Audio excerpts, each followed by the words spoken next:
Hello YouTube, this is Morgan Airspeed Prime here with my next Star Wars video.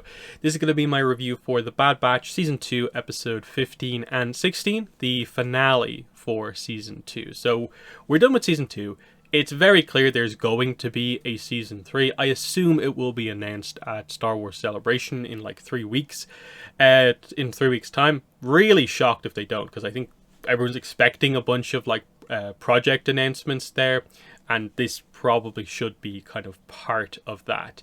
Now that we're far enough in, I think the setup from this finale definitely means that I think Season 3 should be pretty exciting throughout, which gets into a little bit of maybe the problems with Season 2 itself, that it kind of had to fully almost like restart the series again, because we just came in here with the Bad Batch almost like reset back to normal, just doing missions, and it felt like for a lot of the season they weren't quite sure how to utilize the Bad Batch until the finale, basically. But we need to get into that, discuss what happened here in the finale. So overall, I thought that this was a pretty good finale. I don't think it was like absolutely like blow away amazing. But I also don't think there was that many kind of like issues with it. I think there was a few kind of like odd choices. Some of the things that are kind of like, in a way, like the big moments, I'm not sure if they made the right choice with those scenes. And then just the general sense that, like I said, Season 2, I think, ends up feeling very much like a middle of the series season, rather than hugely monumental things happening. There's been some fantastic episodes, there's been some fantastic setup, and I do think Season 3 now has the potential to really, really deliver, because of sort of like the premise that we have going into it, of like, we need to get Omega back. But Omega is right there in the heart of what seems like advancement is going to be made on the Empire's big cloning project, and it feels like the reveals are ready to fall about the significance of Omega, what the uniqueness of like the female clones actually like is, and what we're all kind of like doing there. So Season 3 should be good. It just meant that like Season 2 overall, reflecting on it, is like there's some really, really good highs, but there are also some lows. And that, like, I think some of the quote-unquote filler episodes this season felt like they really weren't needed here. Like, I think you could have done most of what you did in this season in 12 episodes. You really didn't need 16. And especially when other shows like Tales of the Jedi only gets like a really small number of episodes, and some of them are much smaller length episodes. The way they're assigning sort of like the amount of content that each show can have feels a bit weird. This show, it was similar, I think, back in Season 1 as well. It doesn't need to have 16 episodes. I think 12 or 13 will work perfectly for The Bad Batch. Now, maybe that might be different in Season 3, because it looks like we're going to be a little bit more laser focused, and it's going to be hard potentially to get us back into some sort of a mission of the week status quo. At the very least, that's what this finale did, is it fully kind of got us out of that situation, and that stuff has to be plot focused going forward. But yeah, the season overall, it's a weird one, where like I think there's about, I'd say, 4 of probably the best written, some of the best animated episodes of Star Wars we've ever seen. The likes of Episode 3, with the one with Cody, the political episode, Episode 7 with Senator Chuchi, and the whole, really getting into that side of things. I think it was was Episode 11 or something like that, which was the one where Crosshairs at the end of it kills the Empire kind of commander guy, the Snowy episode. That one was fantastic. So you have, I'd say, like a quarter of the season which is incredible. But interestingly, all of those episodes are the ones that basically do not feature the Bad Batch at all. And I think that is something that is, to me, really noticeable about this series. The best stuff in this show happens when we're not focused on the Bad Batch, because they are not the strongest characters overall. I like them, but from a character development depth point of view, I don't think there's that much to Hunter right now. And, you know, what they sort of did with him over the course of these 16 episodes was kind of just have him not talk about what the group actually needs to do. Just kind of linger on, do we want to settle down or actually try and do something to stop the Empire? And that was Hunter, like, the entire season, with no real depth kind of added onto his kind of decision making. Yes, you can make the point they leaned much more heavily with Hunter in the direction of he is Omega's kind of father figure, for sure. But they didn't do that much that was big with him. Wrecker this season really didn't have all that much going on. You could tell, like, he would happily settle down on Pabu and it would work very nicely for him, but he also wants to protect his brothers, and that is part of what they explored this season, was sort of that, you know, the group just trying to make their way in the universe, and can they do that while the Empire is still out there? And that was fine to explore that, but the problem was they never really talked about it. Even though the finale attempts to sort of talk about it to a certain extent, they still didn't really go into it. Like, what does Omega really want to do? I'm not really sure. I'm not really sure exactly what Hunter wants to do, apart from now get Omega back. Echo was in a weird situation where, like, I thought it was actually a good move in, like, the mid-season finale to have him leave the group and join with Rex. But then he rejoins the Bad Batch again here, and I assume he'll ultimately go back to Rex. And I'm guessing the Bad Batch group will kind of end up joining up with Rex or something along those lines. But it was noticeable that, like, he's only absent from the Bad Batch for like a handful of episodes and he's straight away back with them. So it made the sort of attempt to make the emotion of the loss of Echo from the group not super great. Tech had a bit more development than a lot of the other Bad Batch members this season, but it still wasn't anything particularly amazing. Like, I appreciated the Omega episode where we explored more of his kind of the unique way in which he sort of like views the world and kind of communicates with people, and that was fine.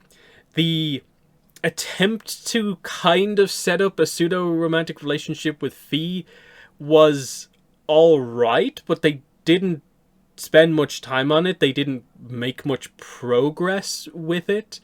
And that was really about it. So you're looking almost for like scraps with the Bad Batch characters over the course of the season, when if you're devoting this many episodes to them, there should be a lot more going on with these characters, is my general thoughts.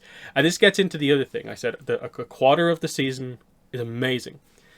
But you'd also say another quarter of the season, another group of 4 episodes, is some of the more fillery content we've ever had in a Star Wars show.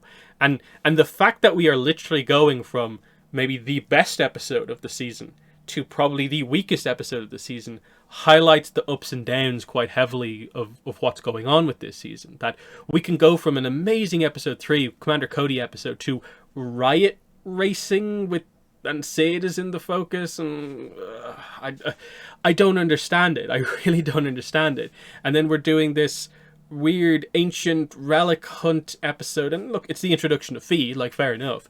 But they didn't do anything with the characters in that episode. It was just, this is happening. Do you view this as being important? They haven't come back to it, so it's just a one-off episode. What are we doing here? Whereas episodes like those ones, you can use them to give a character focus to an individual character. But most of the time they didn't. And so the episode had to live or die on its gimmick. And they didn't quite work. And so it's just the idea that, like, apparently the same writing team can deliver 100% with some of these crosshairs, Empire-focused episodes, but then just write some of the most basic episodes imaginable for the rest of it.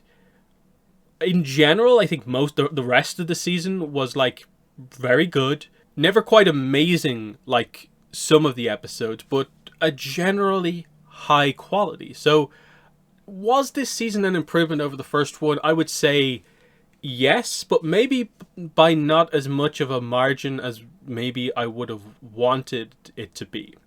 Um, just because I think there was a few weaker episodes, like there was just a couple too many weaker episodes, and like I said, the episode count is probably too high for what the plot that you actually had here in this episode. So now let's get into specifics on these two episodes. So, what was our plot here for the finale? So, we are ultimately trying to get to Hemlock's kind of research facility, which we've obviously seen as the audience, but our hero characters, of course, haven't. So, they don't know much about Hemlock, but Echo has information that actually he is going to attend the summit on Eriadu. So, this is something they know about. So, they're hoping to basically go there, learn what they can, but basically to plant a tracker on like Hemlock's transport, so they can track that back to where Hemlock is, because they know Hemlock has a bunch of clones captive there, including Crosshairs. So that's the kind of plot here, is that our group is trying to protect their kind of brothers. So that's all fine. And the whole entire first episode is just this sort of setup and then actually executing this mission.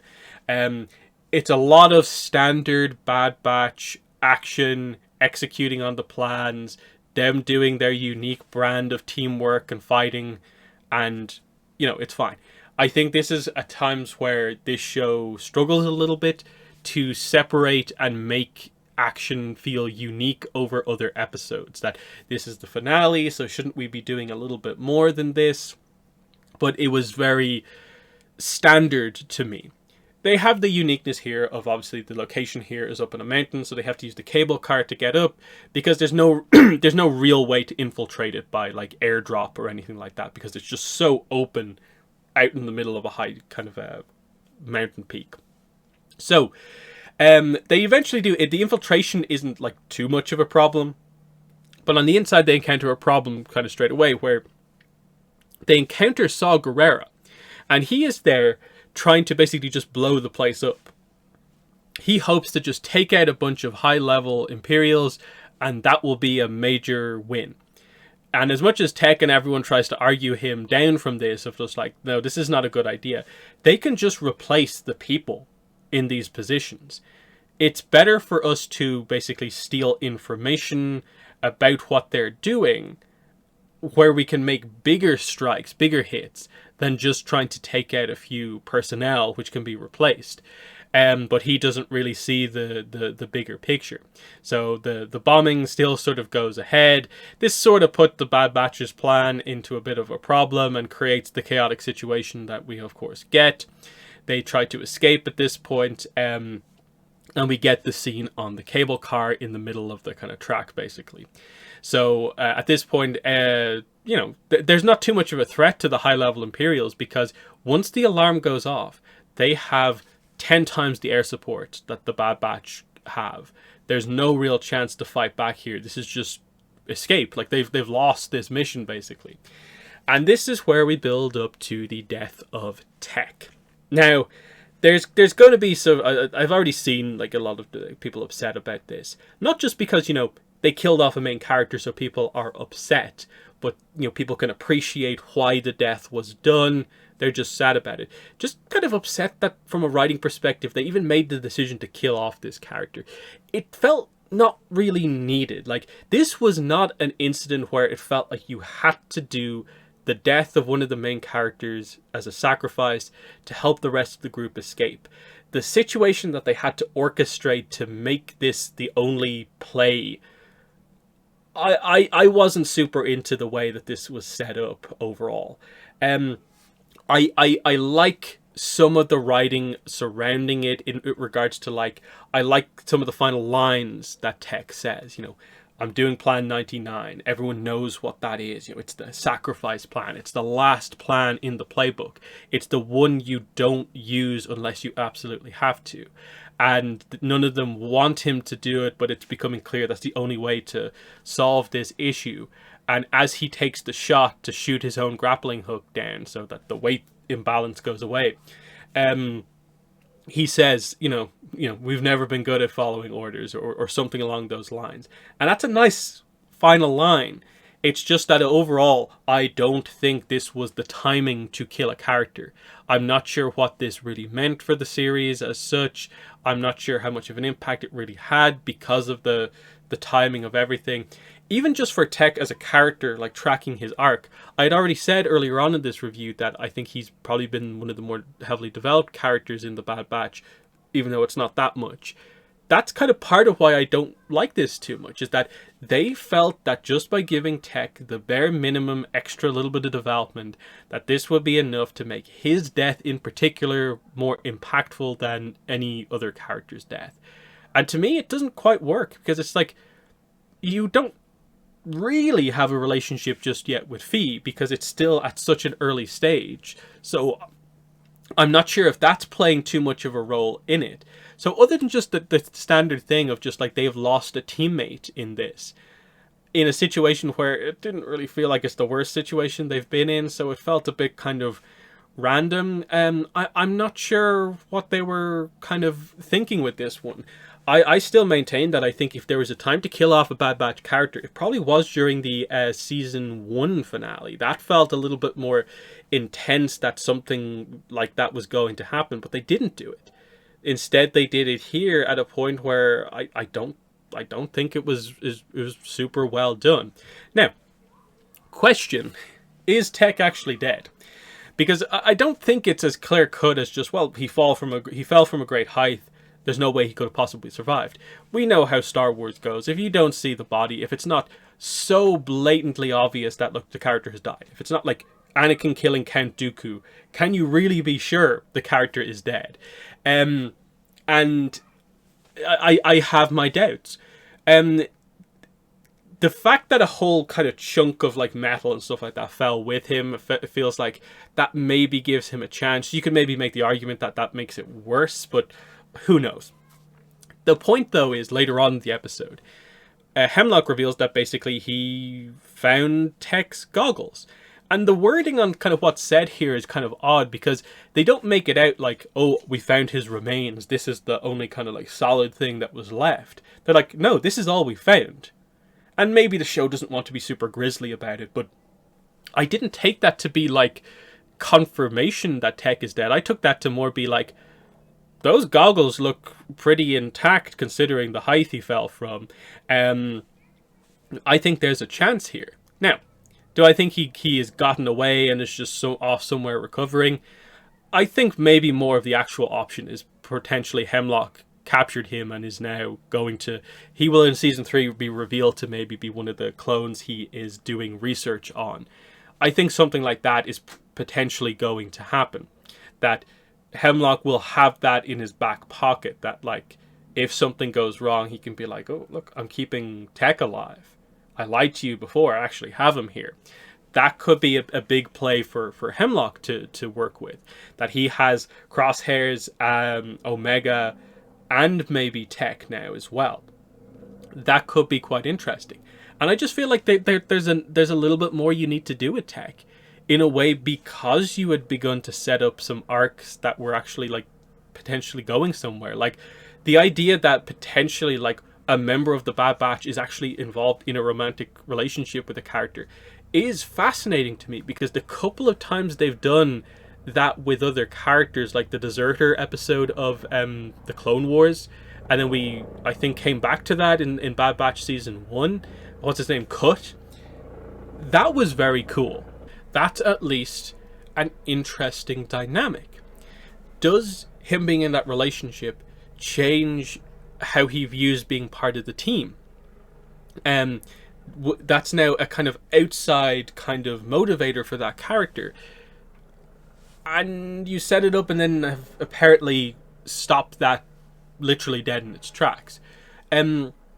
So that's the thing. It's just the missed opportunities here overall. But like I said, I don't really think Tech for sure is dead. I think they could have made it a lot clearer than they actually ended up doing. So keep that in mind.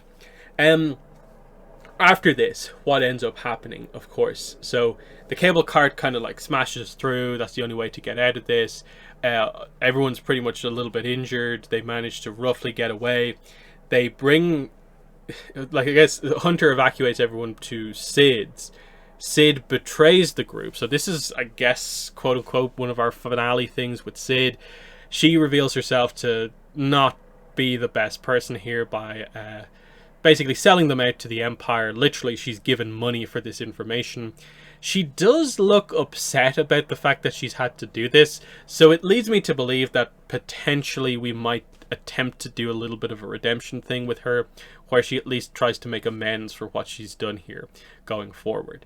And I think that's fair enough. If that's the last thing that you really want to do with Sid in the Bad Batch, is just she's betrayed the group, here's one thing that probably doesn't solve all of her issues, is never going to make her friends again with everyone, but at least will make amends in part for what happened. I'm okay with one final inclusion of Sid just helping out the group. I think that's a decent way to do things. But for sure, like, please stop using Sid to give missions to the group. We do not need to go back to that status quo. It badly affected the early parts of this season from a structural point of view. So there's that. Echo is the only one who I suppose doesn't get properly captured in this. Omega as well. They managed to get away. Well, what happens? So it's Wrecker's captured first. Then Omega is sort of separated from Hunter. Hunter gets captured. Omega eventually gets captured in the kind of standoff between everyone, but then Echo comes in and is basically able to create enough of a distraction to where Hunter and Wrecker get away, but they can't save Omega. And so this is the sort of setup going into season 3, is that the Bad Batch now consists of Hunter, Wrecker, and Echo, I guess, trying to get Omega back. Meanwhile, Omega has been sent to Hemlock's research facility. Now, again, interestingly, solely for the purpose of like emotionally manipulating Nala Se. They think Omega's only use is to force Nala Se to work for them. Now, she says what the Empire wants from a cloning perspective is impossible, but they're like, make it possible. So they're kind of forcing her hand here.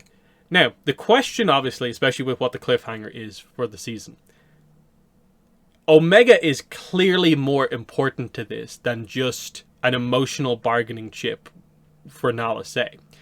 The fact that she is a clone also, and she's a female clone, and is specifically called Omega, highlights that there's clearly more to her than meets the eye. And then the sort of partially expected, like, I don't think many people are blown away by this as a cliffhanger ending, because it's like, what do you make of this? Like, what does this mean?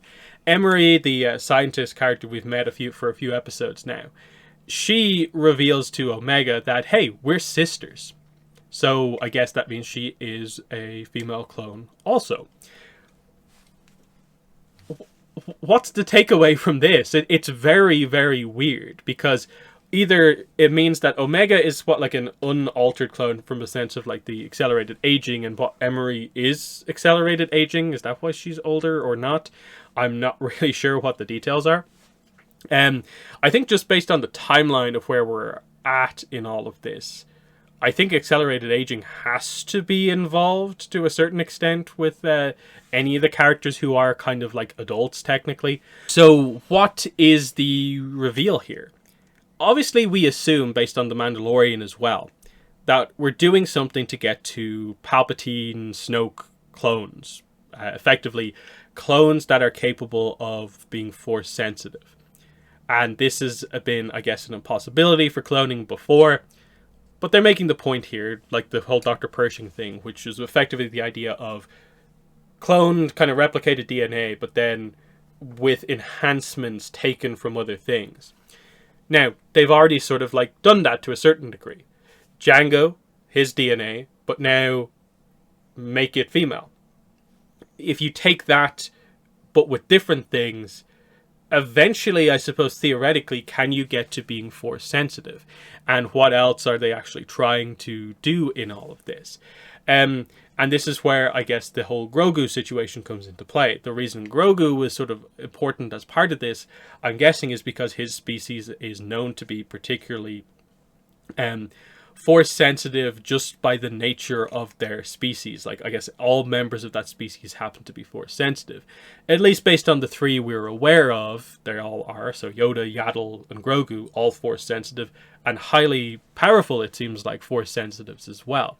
So if there's something in the blood of that species that can be sort of utilized with other cloning technology, that like you can take the thing that makes this species particularly notable for force sensitivity, add it into what basically Palpatine's DNA, does that then allow clone Palpatine bodies to also be force sensitive?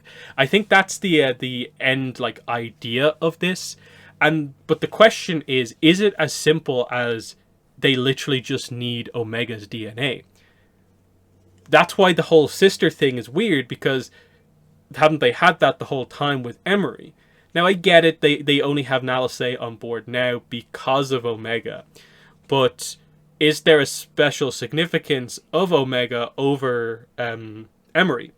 And is it just that she is a potentially, like, apart from being female, is she an unaltered clone like Boba Fett? And that's the whole Alpha Omega situation.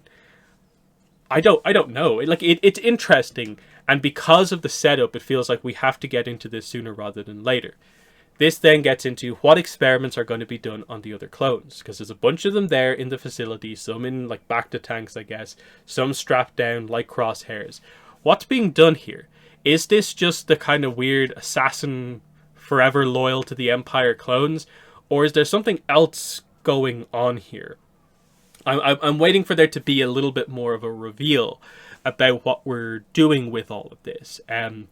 But it's interesting, even if I think the I'm Your Sister Omega isn't that, like, it's a weird cliffhanger, because you're just like, okay, I think most people called this based on like previous episodes because of the accent. So what does it mean? Like, it's a weird kind of reveal to end on.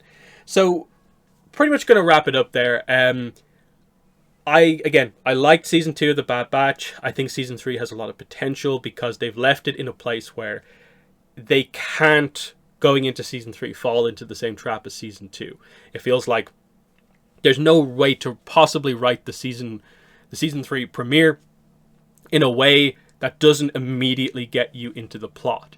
And that should be a massive improvement over season 2, which I think was an improvement over season 1 overall, even if there were some sort of structural problems. The fact that they were able to deliver a handful of amazing high quality episodes, speaks to the potential that this show actually has. And that's without actually addressing, like, I suppose maybe a final point here. During the meeting between like Tarkin and all of the high ups, we of course get a Krennic reference in Project Stardust, which is kind of nice for Rogue One, which I guess is going to happen eventually soon. But it's more of the other discussion that happens at the table, the discussion about the clones and the idea that, like, they are beginning to fear a potential uprising from the remaining clones, which is why they allow Hemlock to just openly kind of take clones and use them as research projects. And they're, I suppose, further going down the decommissioning road with the remaining clones as well. So I think season 3 is going to be like the big mystery reveals about the cloning project, about Omega. I guess there has to be an Omega rescue plot at some point. What's going on with Crosshairs? Is he still the same Crosshairs as we know? What's happened to him based on the last time we saw him? He didn't wake up here. We didn't utilize him in these episodes at all. But then, in the background, the clones, like the general kind of like protecting the clones plot, are the clones going to rebel against the Empire? Are we finally going to get that clone versus stormtrooper battle? And where is that going to take place? What characters are going to be involved? Because I think we eventually have to get to a situation where I guess Rex's group has Gregor, check. Wolf, where does Wolf come into play? I don't think Wolf's been properly introduced in the Bad Batch, but we know that in Rebels, that's where we eventually kind of like end up with. So that's a bit of an interesting point as well. So yeah, good stuff. And I think probably the most telling thing about the Bad Batch is they made an interesting decision in terms of airing these episodes to have quite a bit of overlap with The Mandalorian. And you would think that, oh, this is going to result in just the Mandalorian episodes being so much more popular, so much better than these Bad Batch episodes. But actually, I think there is at least a couple of weeks where like you would say the Bad Batch episode was probably better than the Mandalorian episode.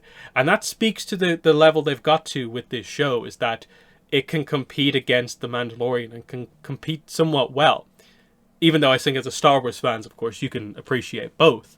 But if you're doing the comparison, they're not that, the gulf in class between them isn't as big as you'd maybe think.